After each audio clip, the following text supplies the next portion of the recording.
Hi everyone, welcome back to my channel. Today I've created more of a spotlight, grungy, smoky glam. This is something that I used to wear all the time when I worked at MAC, and it's probably one of my most go-to looks if I'm going out or doing something.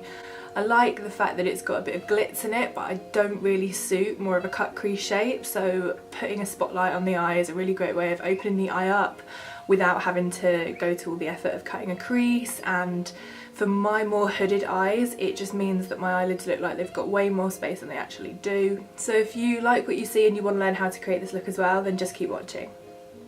Hi everyone, welcome back. Yes, it's voiceover again, I know, I'm sorry. So I thought I'd include my brows in this just because I feel like I didn't quite get to show you what I was doing last time. I wasn't really in focus, even though I'm not really in focus now. But I just wanted to show you a little bit better what I do. So this is the Ico Brow Gel, Ride or Die. I'm absolutely obsessed. This absolutely is way better than the Anastasia Beverly Hills one.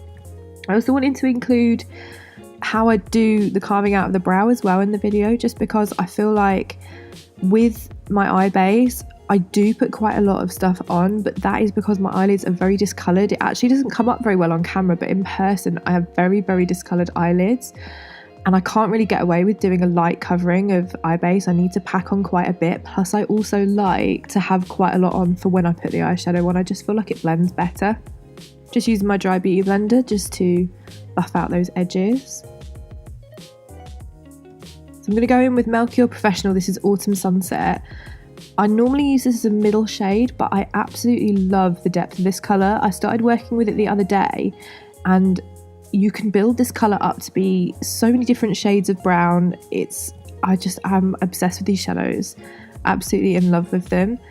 So I'm just popping this on the other eye. I'm still working up quite high today because I'm doing more of a grungy eye. I want the eye look to be quite close to the brow, so using a clean brush here just to really buff that up high. I cannot stress enough, I always say it, clean brushes are so important. So this next shadow is Melchior Professional. This is in the shade Lilith, and it's a really beautiful burgundy red colour. It looks quite bright when it's in the pan, but when it goes on the eye, it builds up to this really rich, beautiful burgundy colour. Probably the most beautiful burgundy colour I've actually used, and the formula of it's amazing too. I'm using a completely clean brush this time just to really flick. You can almost see I've turned the brush on its side and I'm really flicking it right out, right up to the brow. It's Anastasia Beverly Hills Fudge eyeshadow, one of my favourite brown colours. I just find that this colour, for me, again, just creates so much depth on the eye, and I prefer using brown over black any day. This took quite a while to build up, but once you've built it, it's worth it. Just doing the same again on the other eye.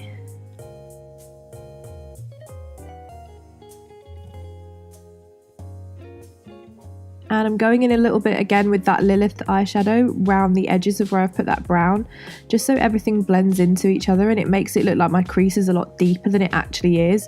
You can create so many optical illusions with eyeshadow. Everyone thinks my eyes are really big and they're not, they're tiny. Using a little bit of NYX glitter primer, and I'm just patting it in with my finger so that when I put the glitter on and the pigment, it just gives a really soft diffused look.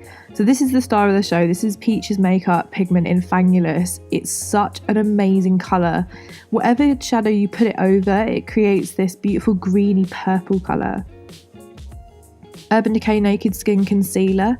Yes, my beauty blender is still dry. I don't use it wet.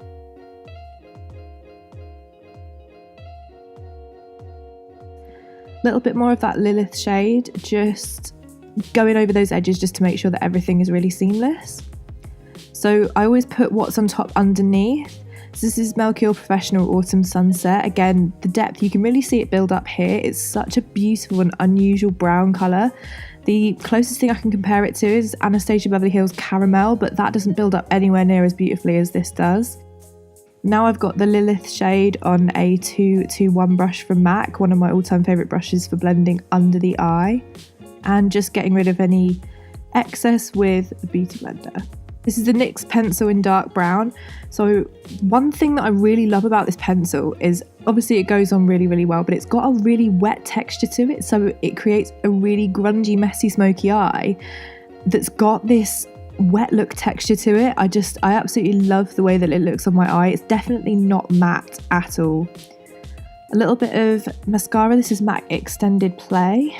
And my favourite lashes of all time, Eldora H167s.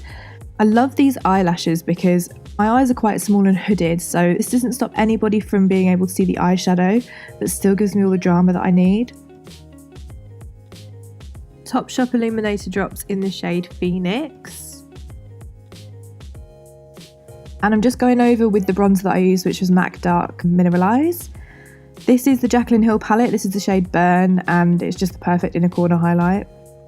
And just doing my freckles. So I've got a full tutorial on this. I will post it in the cards at the top if you guys are interested in how I actually do them. And to finish off, this is the NYX Butter Gloss in Madeline on its own. I'm not a massive fan of lip products. I actually just like wearing a natural gloss with anything that I create. So this is the finished look. I hope you really enjoyed watching this, and if you did, then show me some love, leave a like, and I'll see you guys in the next tutorial.